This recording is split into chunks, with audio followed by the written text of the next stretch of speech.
Pada masa pembuangan di Babilonia, 500 sebelum Masehi, Tuhan menggerakkan Ezra dan para ahli kitab membuka tempat ibadah sinagoga di mana mereka dapat belajar firman Tuhan kembali, termasuk di antara mereka adalah anak-anak kecil. Orang tua wajib mengirimkan anak-anaknya yang berusia di bawah 5 tahun ke sinagoga. Di sana mereka dididik oleh guru-guru sukarelawan yang mahir dalam kitab Taurat.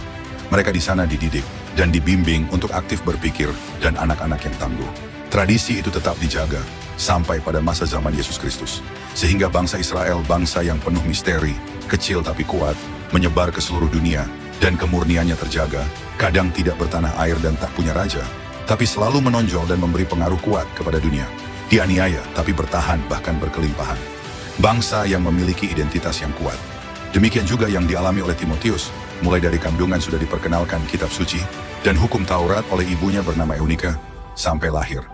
Dan menjelang umur 5 tahun tetap dididik, diwariskan tentang kitab suci dan Taurat. Sampai dewasa menjadi anak yang tangguh dan pemberani, Rasul Paulus pun juga tidak salah menilai kedua orang tuanya. Bagaimana Timotius dididik dengan luar biasa. Sehingga Rasul Paulus menganggapnya sebagai anak kekasihnya ketika bertemu di tempat kelahirannya di Listra. Itu sebabnya surat ini ditujukan kepada Timotius sebagai seorang pemimpin muda yang tangguh untuk mengawasi jemaat Efesus. Sebab Timotius di sana menghadapi ajaran-ajaran sesat dan penyembah-penyembah berhala menantang dewa-dewa Yunani dan Romawi, terasa jauh dan kejam dan tak terduga. Paulus berkata, pelayanan membutuhkan kerja keras, berusaha dan berjuang. Lebih jelas lagi, Rasul Paulus mengingatkan kembali agar Timotius tidak melupakan kebenaran itu.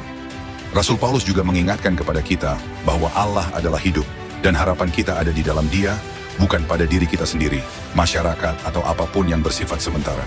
Keselamatan menjadi pribadi dan nyata hanya bagi mereka yang percaya. Rasul Paulus tidak berkata tentang iman yang santai atau nyaman. Ia berbicara tentang iman yang membutuhkan pengorbanan, tetapi sungguh berharga.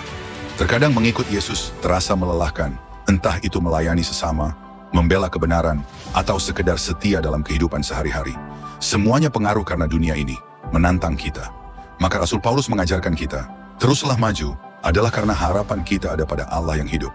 Yesus adalah alasan kita memiliki harapan, dan Dialah alasan kita bekerja keras dalam iman. Firman Tuhan menyebut Dia yang memimpin dan yang menyempurnakan iman kita. Dia yang memberi kita kekuatan untuk terus maju.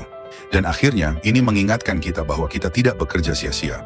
Ketika kita melayani Kristus, kita sedang bekerja untuk sesuatu yang berarti, sekarang dan selamanya. Tuhan memberkati. Shalom.